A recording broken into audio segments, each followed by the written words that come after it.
Freedom of speech has long been a hallmark of the West, but today it seems that freedom ends when it comes to criticizing Islam. Dale Hurd has that story from the Netherlands. A 15-year-old Danish boy faces prison time for distributing leaflets warning that Denmark could someday become a Muslim nation, and that he thinks that's a bad thing. A Danish prosecutor calls that hate speech. But across the water in Sweden, it wasn't hate speech when a leading national newspaper a few weeks ago printed an article claiming that Israeli soldiers harvest and sell organs from dead Palestinians. Some say that amounts to the anti-Semitic Jewish blood libel. The Jews commit human sacrifice on non-Jews. But the Swedish government defended the newspapers, saying, no, that's free speech. Welcome to Europe, where the difference between free speech and hate speech is dictated by political correctness and fear of Islam. Lars Hedegaard of Denmark is head of the International Free Press Society. Free speech is coming under increasing pressure by the day. And it doesn't matter if your criticism is factual. For instance, Islam teaches that when Muhammad was 52, he consummated his marriage to a 9-year-old girl. But when Austrian politician Suzanne Winter said that in today's world Muhammad would be considered a child molester, she was convicted on hate speech. Dutch parliament member Geert Wilders is awaiting trial on the charge of inciting hatred and discrimination. But in Wilders' short film about Islamic violence, Fitna, he simply reprinted violent verses from the Quran itself and added video of radical sermons and photos of Islamic terrorism. He's being accused of hate speech for repeating in a film what radical imams and religious leaders have been saying about their own motives and what their own beliefs. And the censorship of criticism of Islam is here in America as well. This is a new book about the 2005 Danish Mohammed cartoon controversy, the cartoons that shook the world.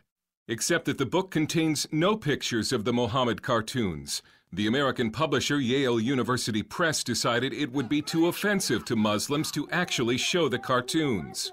But there's another force behind the push to censor critics of Islam, and that's the 56-nation Organization of the Islamic Conference.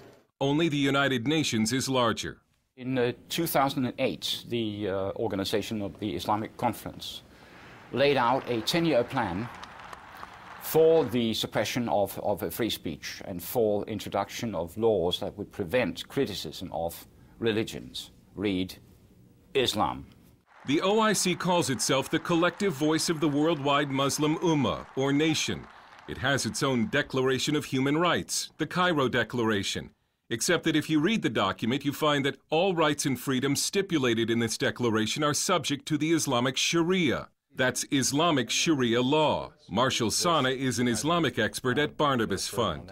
But it actually wields an enormous amount of influence, and that's been evident in the last few years with perhaps its #1 agenda item, which is combating Islamophobia, as it calls it, or the defamation of religion. The OIC calls Islamophobia the worst form of terrorism and a threat to world peace. Well, that has been a project under construction by the OIC to develop the concept of Islamophobia as being any suggestion of criticism upon Muhammad, upon the Quran, the Hadith, the fundamentals of Islam. But now it's being coupled with the idea of racism. The Organization of the Islamic Conference is now a major force inside the United Nations. For 4 straight years, the UN has adopted a non-binding OIC resolution banning the defamation of religion. Observers say the ultimate goal of the OIC is to get a UN law criminalizing criticism or blasphemy of religion, even though Wilders says that in the Muslim world, respect for religion only goes in one direction.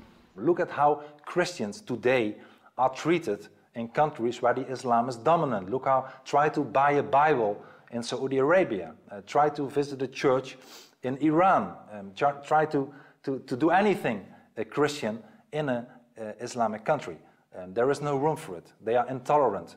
Opponents of Wilders have compared his attacks on Islam to yelling fire in a crowded theater and say it's not protected speech. You can't cry fire if the theater is in fire, is burning.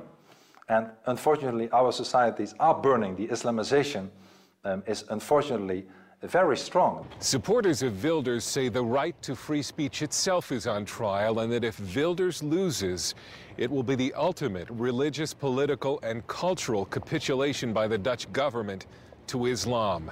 But the Wilders case is just a small part of a growing worldwide phenomenon, the censorship of any speech that criticizes Islam. You had better care, because this is a road circus that's coming your way. Don't think it won't happen to you.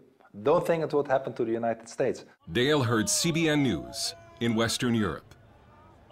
Well, I hope we wake up. I mean, you get into these code words. I remember when I first heard the phrase hate speech, I understood where that was going.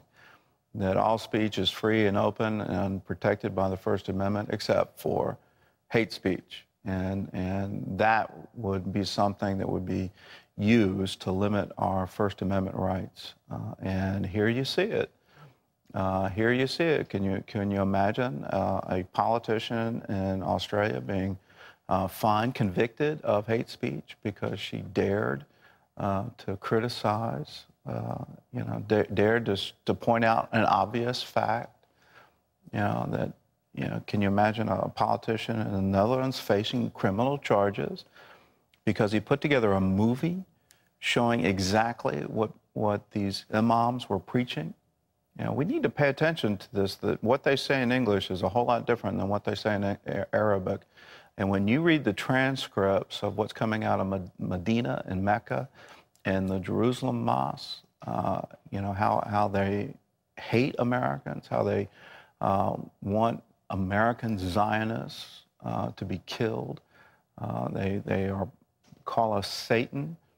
And if we ever get to the point where we can't point that out, hey, this is wrong. If you want to have this kind of stuff, boy, we need to pay attention. And boy, is it time for us to wake up and realize there is a whole concerted effort when you have a group of countries like this with this kind of funding coming in and saying we need to pass these kinds of laws around the world. What they're trying to do is stop critique, effective intellectual debate about their own ideas.